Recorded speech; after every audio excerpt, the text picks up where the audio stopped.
Hi, welcome back to the channel. Today we'll be seeing this question on forces. We'll be resolving forces acting on a particular particle at different angles. Now our question says we have three forces. We have F1 at 10 newtons, we have F2 at 20 newtons acting at 210 degrees, and we have F3 at 4 newtons acting at 330 degrees. The three forces are acting on a particle. It wants us to find correct to one decimal place the magnitude, just the magnitude alone, of the resultant force. Now let's get into that. Now the first thing I want to do is I want to draw my Cartesian plane so that I can draw my forces and their various angles conveniently. Now this is going to be my y-axis and this is definitely going to be my x-axis. Now if this is my y-axis, now the first force is 10 newton and we have been told that 10 newton is acting at 90 degrees. Now for 90 degrees, here is 90 degrees. Obviously my 10 newton will be acting upwards this way exactly on y-axis. Now if here is 90 degrees and I have this is force F1, it's at 90 degrees this way, then the second force is 20 newtons and 20 newtons is acting at 210 degrees. Now this is 90 degrees. From here to this point is 90 degrees. Down here is 180 degrees. Then 210 will be between 180 degrees and 270 degrees. That's the third quadrant. So I'll have my 210 degrees this way. And the value of the force is 20 newton. That means from here this way, I have how many degrees? 210 degrees. Now that this is 210 degrees. Now the third force is a 4 newton force, and my 4 newton force is acting at 310 degrees.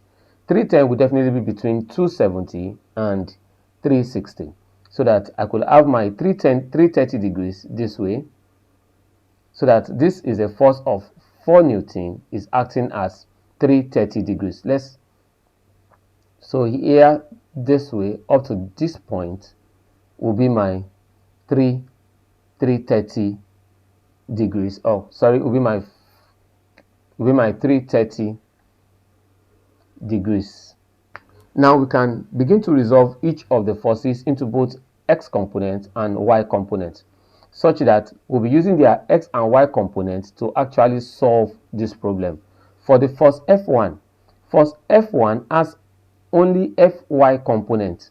It has only Fy component. We'll tag that as Fy1 because the x component here is 0 since it's acting at 90 degrees directly.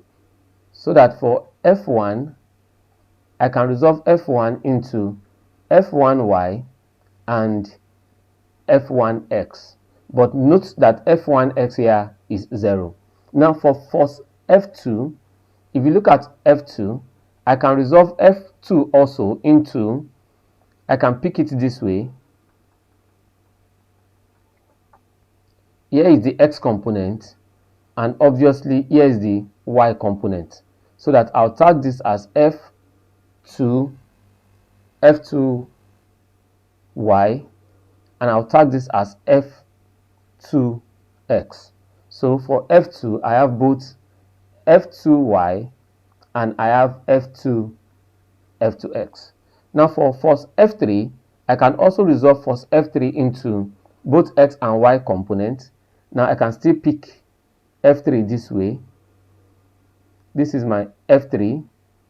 So here is going to be my F3x, and also along downwards this way, I have my F3y. So for F32, I can have F3 equals F3y and F3x. Now let's pick our resultant forces. The total Fx will come from Fx here. We already know it's going to be 0 for F1x. That's 0. Then for F2x, it's still in this direction. It's in the positive direction. So I'll pick it as plus F3x. But F2x is in the negative direction. That will be minus F2x. That's equals to F3x minus F2x. Now for Fy, we'll be saying that Fy now will be the same thing as, I have F1 in the positive direction, that will be F1 minus F2y minus F3y. Now let's begin to pick each of them. My Fx finally will be the same thing as F3x. F3x from here, now from the outer circle here, I have this as 330 degrees. And mind you that from here also to this line here, let's use a different color. Now from here this way up to this point, that's my 270 degrees. We'll be using that as our reference. Please take note of that. So that if here is 270, now what I have left here will be 60 degrees. That's 330 minus 270 degrees. So that F3x will be the same thing as 4 sine 60 degrees. That's 4 sine 60 minus F2x. F2x also, if you look at this also, for F2, inside this place, what I have left here, the outer circle here gives me 210, and here is 270. That will be 270 minus 210 again. That will be 60 degrees. So that will be 20 sine 60 degrees. So that Fx will be the same thing as 4 sine 60. Sine 60 is the same thing as root 3 over 2. That will be 4 into root 3 over 2 minus 20 sine 60, that's root 3 over 2. Let's open a new slide. So that Fx now will be the same thing as 4 minus 20 into root 3 over 2. So that will be 16 into 0.866 Newton. But this time around it will be negative. The negative sign is just telling us of the direction of the force. So that Fx conclusively will be the same thing as minus 13.856 Newton. 856 Newton. Now let's look at our Fy. Now remember that Fy from here, remember that Fy is the same thing as F1 minus F2y minus F3y. Let's take that down first. That will be Fy is equals to F1 minus F2y minus F3y. Fy now will be the same thing as F1 has a magnitude.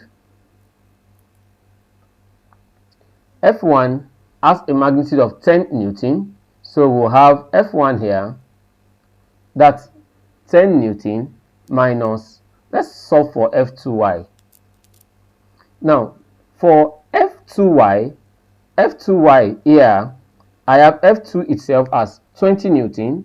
Then my y here is on the cosine part, so that F2y definitely will come from 20 cos 60. That will be 20 cos 60 minus F3 also is 4 Newton, and F3y also, F3y will come from 4 cos 60. That will be minus 4 cos 60.